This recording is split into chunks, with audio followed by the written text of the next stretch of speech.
Satu blok. Siap masa waktu satu blok. Satu blok. Blok 3 tingkat. Salah lama, bangunan lama. Berapa kelas? 3 kelas. Sehingga kan kita buat pembandingan konsep kelas. Atas tu macam adalah buat asrama sikit, rumah guru. Guru duduk di situ. Kenapa kita buat konsep sama? Sebab asalnya bukan sahaja macam cuti sekolah free. Jadi kita bawa daripada satu perak ni murid-murid orang asing duduk khusus.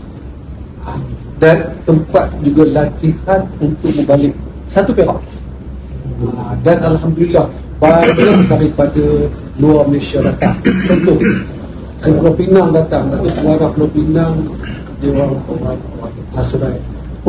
Walaupun Pinang tak nak asli kan, tapi dia orang tengok di situ ada satu konsep bagaimana kita nak berlatih orang.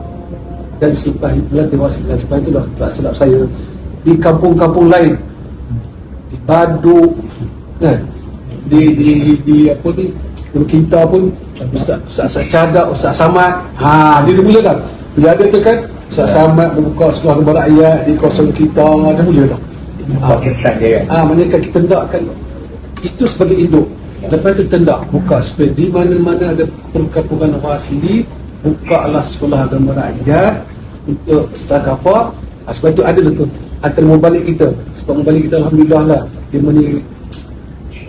rapat dengan cikgu-cikgu sekolah. Itu cerita secara tak rasmi tu dia jumpa buat di sekolah.